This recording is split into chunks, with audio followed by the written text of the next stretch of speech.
Good morning, guys.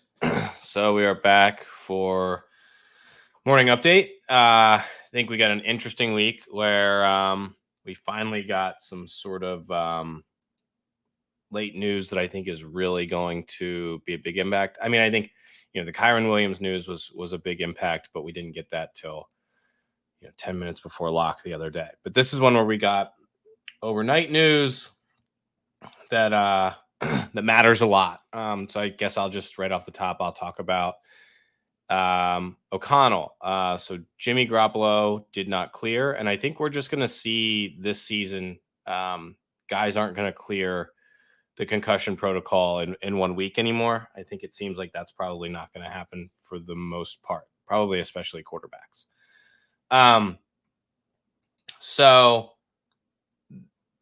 I think the discussion is whether Aiden O'Connell is cash viable. I think you should be playing him in cash games, and I think there's a couple of reasons for that. I think number one is that this is just a really good position for him to be in. They have good pass game weapons. I think McDaniel is a bit of like a bad head coach, but I think as an offensive schemer, he's very good. Jacoby Meyers has been great. Devontae Adams has been great. And then the Chargers have been like one of the worst defenses in the league. Joey Bosa will also be out. We also have seen the Chargers really pushing the pace without Eckler. So pace is going to be good as well. So all that lines up. And then the second thing I think that is more important, and I don't really think a lot of people have been talking about this, is that we're not really chasing those like 35, 40 point quarterback scores anymore. Things have, not that like, Josh Allen and Mahomes and all that have been like figured out, but they're just not putting up those numbers where like, okay, if I play this 4,000 quarterback and the 8,000 quarterbacks score 38, like, am I dead? So way less concern that I will get buried by playing him. And I think for the 4,000 price point, you just rarely get. We did get it one time last year. It was a disaster. Occasionally it will be a disaster, but a $4,000 quarterback in the landscape of quarterbacks we have this year, like last year, more of a question, or the year before that. But this year, I think you just play him. It also lets you fit, McCaffrey and Keenan, and you can also fit, you could fit one of Chase or Adams in there as well. And so you're not forced into playing, like I've seen a lot of people talking about playing Calvin Austin. I'd prefer not to do that, probably ever. So I think that's probably the number one question that people are going to have. And then I think builds will sort of develop from there. I think in terms of ownership, I think Browns defense will be the highest owned defense. I think Keenan Allen will be the highest owned wide receiver. I think for the sort of cheap wide receivers, Adam Thielen will be the highest owned. I think Kyron Williams will be the highest owned mid-range running back for good reason. And I think now with this news, McCaffrey will probably also be pretty highly owned. I think you will also see a good bit of Javonte Williams and maybe some Tony Pollard. There's also a Tony Pollard build. If you play Pollard instead of McCaffrey, you can do things a little differently. And then I think you will see a lot of Josh Palmer. You will see a lot of Puka Nacua. And at tight end, I think you'll probably see a good bit of Tanner Hudson, which I think is fine.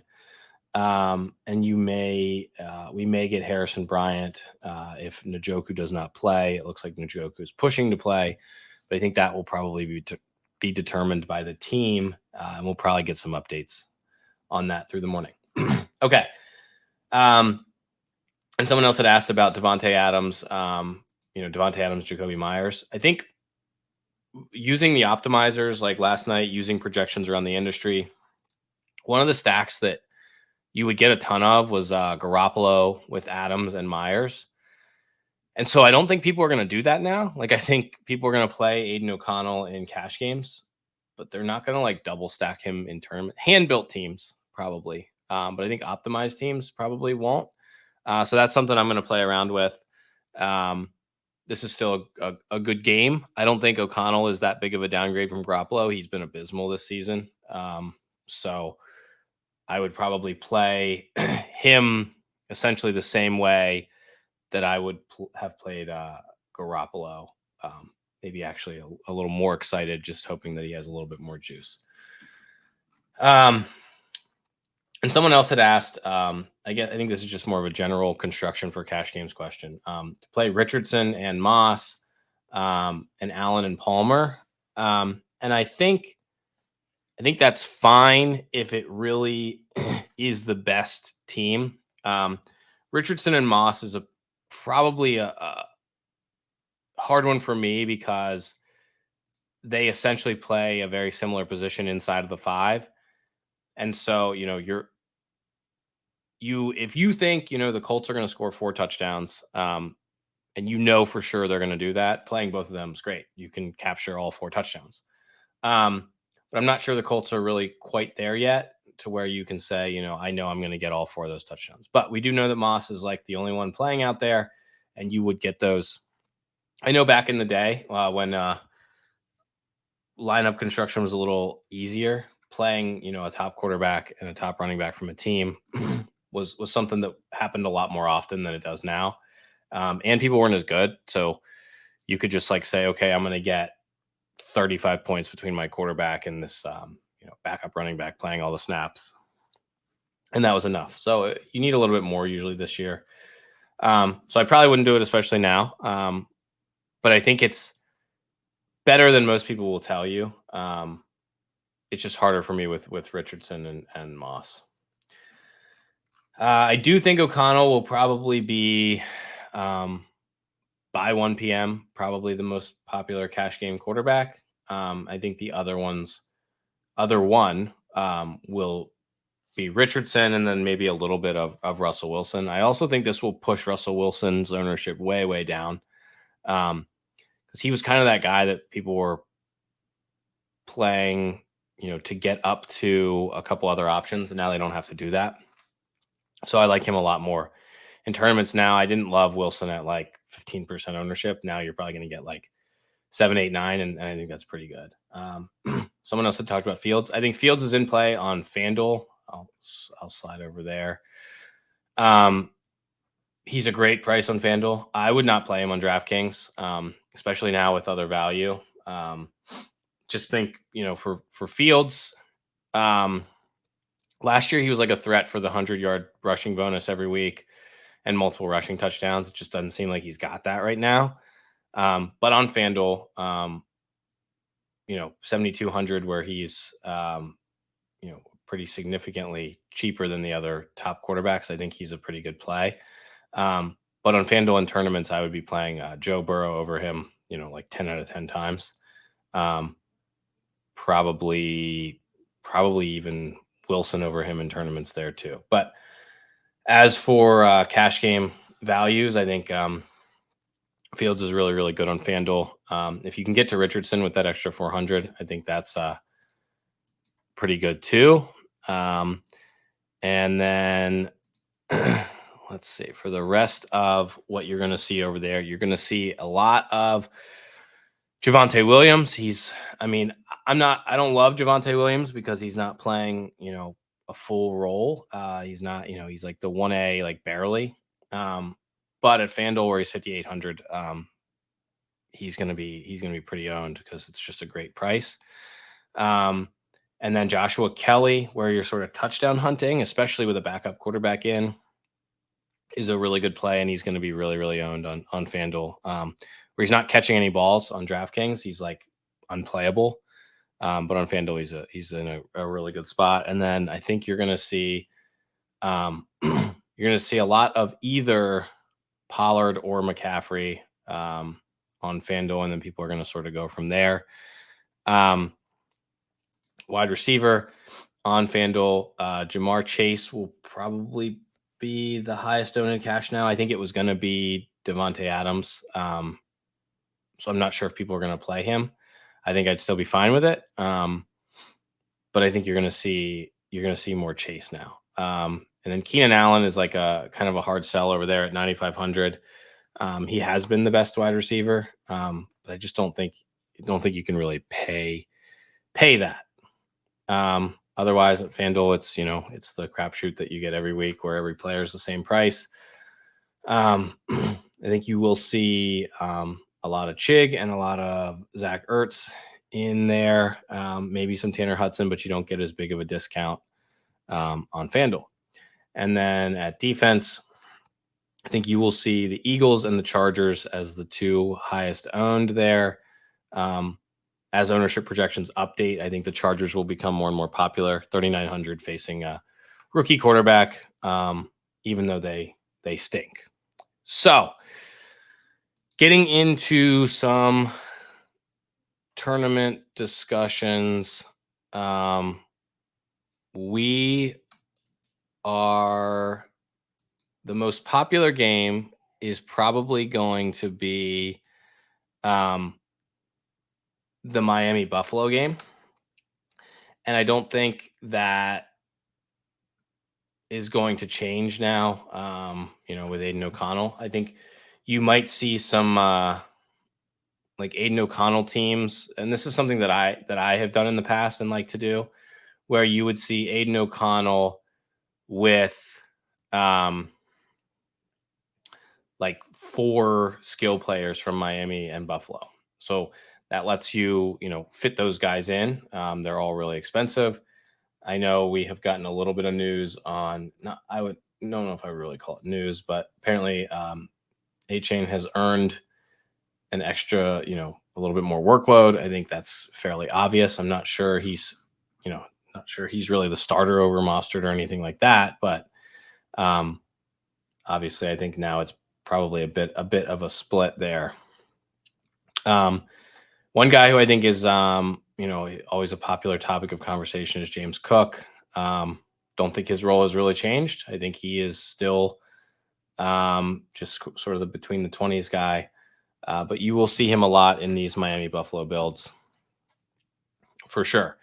Miami Buffalo game is going to be great. I don't really think I have to spend too much time talking about it, but it will be, I think, the highest owned game stack of the week.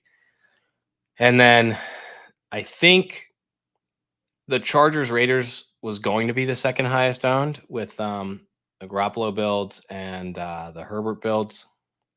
I think that ownership probably comes down a bit on the Raiders side, and I don't think I would adjust mine if I was you. I think I would keep that, and I think I probably like it a little bit more now that people are less likely to play Adams and less likely to play Meyers. So I think they're kind of in a similar spot. And then I think the one quarterback that I'm going to probably, and I just feel like he'll probably ruin me all year, is to take a couple stabs with Joe Burrow. He gets that Titans defense that you can only throw on. He has practiced more this week, so I will definitely take some stabs with Burrow.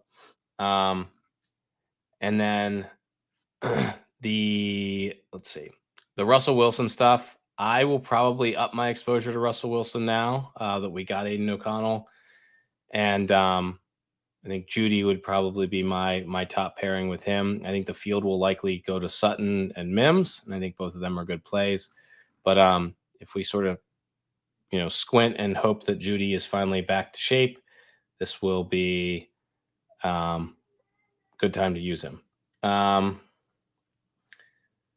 Someone asking about Keenan Allen's upside. So I don't think this hurts Keenan Allen's upside because I don't think so. If Joshua Kelly really gets rolling and, he gets 25 carries for 150 yards or something, that, great. But I think that would be a bit of a surprise. I think the Chargers have accepted that they are just going to have to throw the ball as long as Eckler is out. So I think you say, Mike Williams is out, Eckler is out. Keenan's still going to have to get a massive target share, whether it's a bad Vegas team or not. So I think he's fine. If anyone else has any more questions, you can throw them in there, and I will get to those. Seen some questions on, can you play Puka and can you play Kyren in the same lineup? I think you can, but I think I would be less likely to do it than I was, 2 weeks ago. But I do think this is a good game to get onto, especially now that I think the two quarterbacks that probably lose the most ownership from the Aiden O'Connell news is Russell Wilson and Anthony Richardson. So getting on to Richardson in tournaments more because of the sort of late quarterback news, I think is a good move too. So like these guys that you thought were maybe going to be too high owned are going to lose some ownership to O'Connell. And that's a good thing if you were really interested in them. So yeah, the types of stacks I really like to do with guys like Richardson is to play him with maybe one or none of the Colts and at least 2 Rams on the other side. So you could do Richardson with maybe just Kylan Granson playing a tight end where it's sort of low risk. If he throws 1 touchdown to him, that's all he needs. Whereas the wide receivers for him, you need a lot more. And what sucks is it's like, say Pittman goes 6 for 60 and a touchdown, feels great. But with some of these scores you're going to get from these wide receivers, that just doesn't do it for you. So it's like Richardson could end up with 40, Pittman ends up with 18, and you needed Richardson without Pittman. So doing Richardson with Kylan, Kyren and Puka is nice, or Puka and Tutu to get away from the Kyren Williams ownership. So that's something I really like to do with that. I also like doing quarterbacks like Richardson paired with their own defense. So Richardson and Colts D, like we know he's the goal line back most of the time, right? So if they recover fumbles at the 3, that benefits Richardson. So Richardson with Colts D and maybe Kyren and Puka is something you can do too. And that's a build that you get at really, really low ownership, even though it correlates really well. We did that a couple of times last year with Jalen Hurts and Eagles D and had some success. I mean, I think there was a week where Hurts and Eagles D combined for like 70 points. So something to consider. And then that's something you can do again this week, I think, is Hurts with Eagles D. They get Washington, who is Sam. I mean, I don't think a quarterback in the history of the NFL has just like eaten sacks more than Sam Howell. So that's something to look at too. And I do think DeAndre Swift will be a really popular play this week. He doesn't project all that well. But I do think you're going to see people are going to play one of 4 backs in this mid 5K range. And it's going to be DeAndre Swift, Rashad White, Alexander Madison. 5.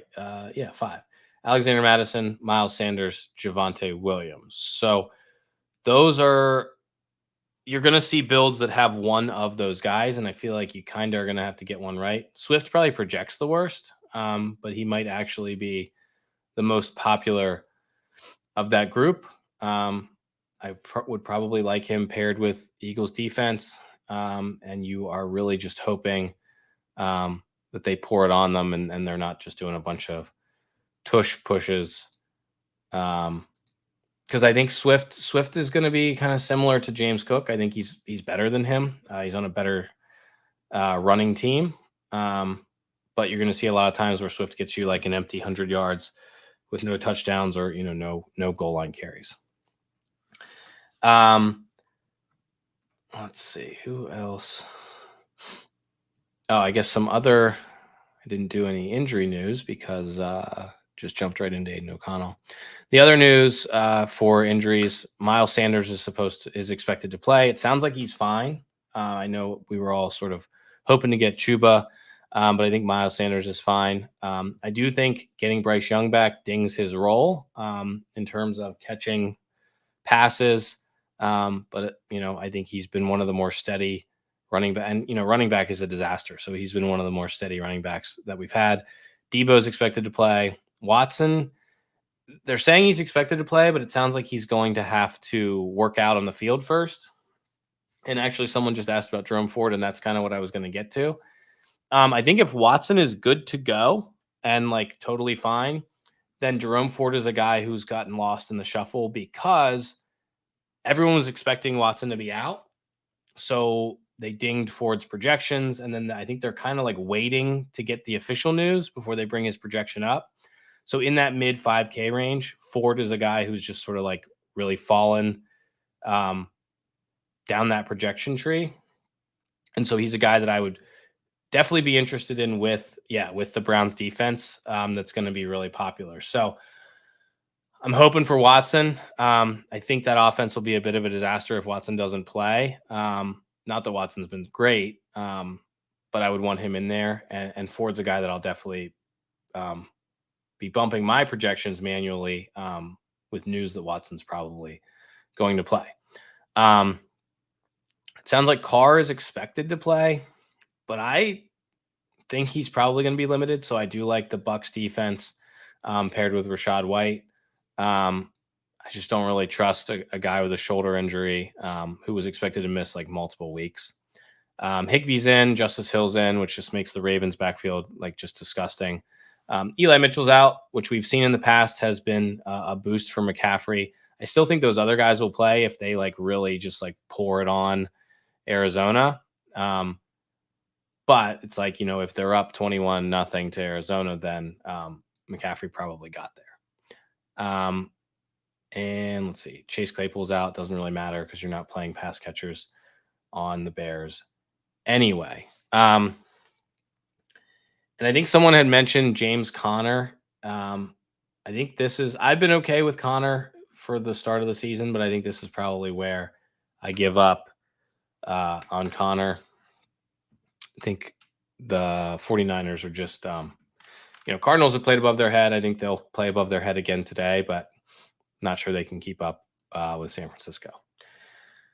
Yeah, I think there's probably a decent chance we will see Jameis probably by the end of the game. It's just hard to imagine the Carr can make it through the full game. And I guess I will see. I guess we should probably talk about tight end a little bit. So I think tight end, hopefully, I would like to get Harrison Bryant. He has been really good when Njoku has been out, so that's probably where I would like to go over Tanner Hudson. I do think Tanner Hudson is fine and is a good matchup.